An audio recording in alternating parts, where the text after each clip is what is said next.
Technology, breaking news, insight, analysis. You're listening to Whirlwind Radio. Welcome to Whirlwind Radio. I'm J. Richard Jones, sitting in for your regular host, Marcelo Sucdeo. Today, I'm excited to talk with Jonathan Spinks, CEO from Sourced Group. Jonathan will delve into some of the challenges and opportunities of cloud adoption. We will touch on the topic of security and where he sees cloud computing in 5 years. Jonathan founded Sourced Group back in 2010 after holding senior technical roles at J.P. Morgan Chase, Australia. Headquartered in Toronto, Canada, Sourced Group is a global IT consultancy focused on helping large, security-conscious organizations realize the benefits of cloud computing. After acting as a principal consultant and general manager of Sourced Group Australia for 5 years, Jonathan relocated to Canada and opened a Canadian office in 2015. Within 3 years, Sourced Group Canada has grown to 45 people and secured contracts with 3 out of the 5 largest Canadian retail banks and with a very prominent healthcare provider. Most recently, Jonathan took on the role of CEO for Sourced Group worldwide and now oversees the Sourced Group's global operations in Canada, Singapore, and Australia. Jonathan, welcome to Whirlwind Radio. Thank you. Jonathan, Sourced Group has grown rapidly, and it's a very dynamic company. Can you share with our listenership a little bit about your background and what Sourced Group is all about? So we started in 2010, coming out of a financial services background. I think that makes us slightly unique in the fact that a lot of cloud technology companies are really at their very core from a technology background. Sourced came from a financial services background, so we know really well how to manage business IT risk. And I think that's a slight differentiator for us. Personally, I started back with Sun Microsystems in the UK and, a hardcore technology background. And over the years, I've moved away from that and kind of understood how to levy that technology against business challenges. Quite often, the problem is not technology. It's usually the people, the process, and the application of tools. And this is a common challenge both on the private sector and public sector side of things. Is there a challenge in embracing cloud technology, in with the new, out with the old sort of thing? Well, yeah, as you said, in 2018, it's not really a technology problem. The 3 major cloud providers are well mature now and can have a meaningful impact on any organization in terms of what they want to achieve with technology. So for us, it's about organizational change and enabling the organization to harness that technology in the best way.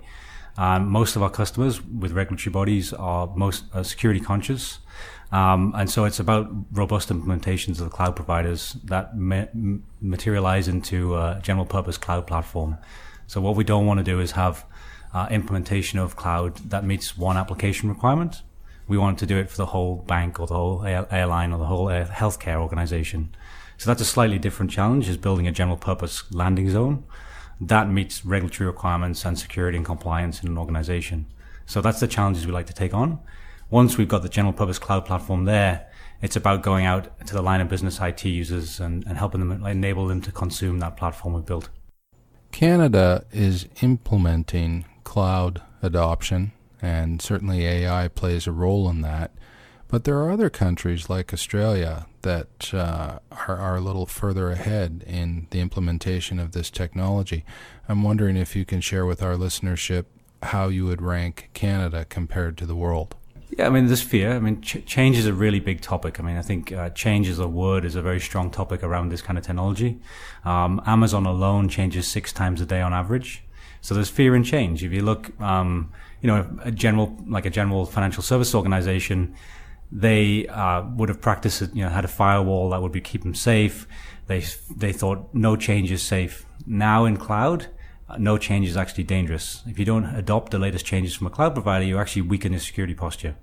So being enabled to harness that change in a safe way, both to innovate but also to keep your security posture in place, is super important. And that's one of the biggest challenges we see. Organizations are geared against change, but now they need to be geared for change. And hopefully they see the benefits. Jonathan, cloud implementation and AI technology are game changers. And since cloud implementation is a large part of your business consultancy, I'd like to get a sense from you where Canada rates compared to other countries in the world. For example, Australia has been really proactive in implementing this type of technology.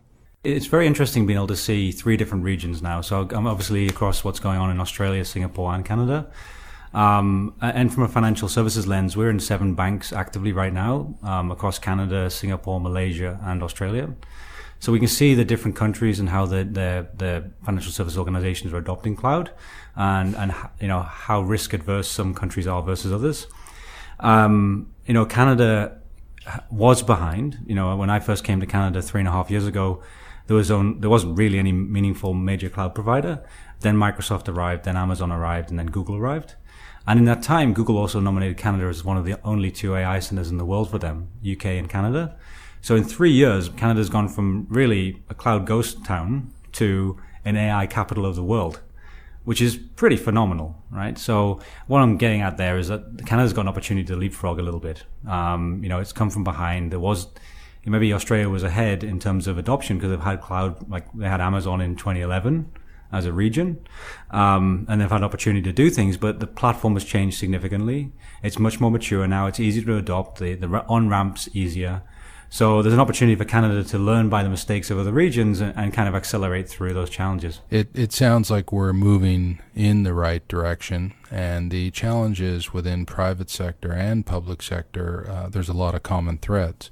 Many, if not all, are concerned about moving their systems and application to the cloud because of the fear of lack of security. How secure is the cloud in your opinion, and what are some of the different levels of security?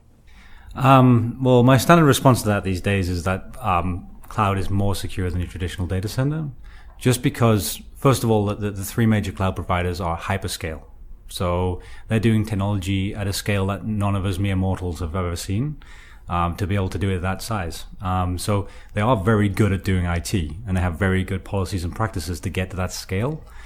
When you look above the platform, so that we call it a shared responsibility model. Below the line is what the provider will look after. Above the line is what's your responsibility to define. So it's like a box of Lego bricks. You have to build a Lego brick house that's commensurate to your organization and to your requirements from a security point of view. The controls that are in all 3 major cloud providers now are far in excess of what you'd get on-premise, and much, much easier to access. So like encryption in flight, encryption at rest are almost a non-event, for example. Like they are table stakes now. To do that holistically in your data center would be complex, but it's accessible programmatically through the major cloud providers. So it's actually giving more efficiencies in terms of security. Totally. Yeah, and you've got more opportunity to define things in code.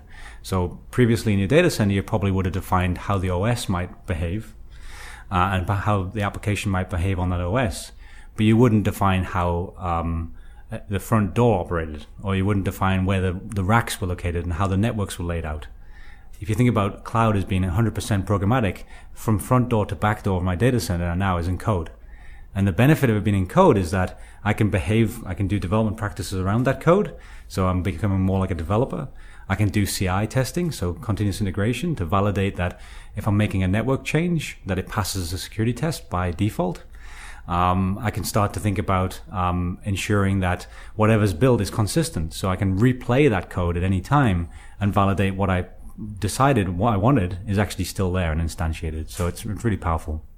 I'm curious, so where then do you see cloud computing in the next 5 years? That's a good question. We like to say cloud changes materially every 6 months, and originally there was a cloud war from a price point of view, so there's a race to the bottom for storage costs and CPU costs. We've seen that dissipate now, and the cloud providers are starting to innovate in their own directions, which is good for the consumer and also bad. I mean, things are getting complicated, but I think we'll start to get to the point where we're focusing more on the higher value services that the cloud providers get to offer. So AI and machine learning, for example, will be key differentiators for how these cloud providers go to market. And some of their other higher order services. Like an example is that right now we've got Amazon Fargate, which is launched, which is a serverless container framework. I mean, that's pretty phenomenal. Right? You're not paying for a container scheduler. You just get to load in your container and it runs it, and it only charges you for how much CPU and memory you use. I mean, it's pretty phenomenal. And they've got a platform called AWS Aurora, which is a serverless database. So the database doesn't exist until you use it, which is, in terms of change, if you think about, like, something wasn't there in your data center until you asked for it and then it appeared, it's a significant change. And so these higher value services, I think traditionally people would look at and go, well, these are actually lock-in. They're only available in Amazon, or they're only available in Azure. We're actually seeing now that people are choosing to use them, knowing that they're only available, but not being so concerned about the lock-in, because they provide innovation. And if the organization is really harnessing IT to be more customer-centric, that provides a commercial differentiator to them by leveraging that technology. So they adopt it eyes wide open, essentially. So, Jonathan, Sourced Group has had a lot of success, both internationally and here in Canada. Recently, you won the Canada Business Excellence Award. Can you share with us a little more about what that means? And congratulations, by the way. Thank you. I think I'm very lucky to have an excellent management team, so I can't take all the credit for that. As you know, I've been the CEO of the group since earlier this year, so I'm still kind of finding my way and learning as I go. Ultimately, we strive to provide the best possible experience for our team, and whether that's going out and looking at peers and the market to make sure we blend and create the best possible environment. And that's what this award's about. Is we split the group from Australia and came to Canada.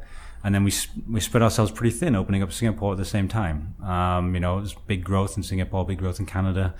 And I feel like we paid a lot of debt down to be able to run a company in 3 different regions, 3 different time zones. Looking at how to work with, different regions' employment requirements. Singapore is definitely challenging in that space. But we've done that now, and I think we've got systems and processes in place and a great team that are driving, really positive outcome and a great work experience for the team here in Canada as well. And Frankie, the office dog, helps. Well, it's certainly an ambitious plan, and congratulations once again.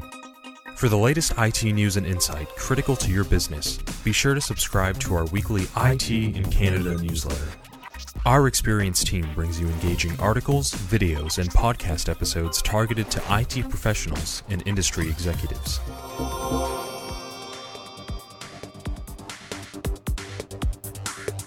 We've had the pleasure of speaking with Jonathan Spinks, CEO, Sourced Group. Jonathan, thank you for joining us on the show today. Thank you.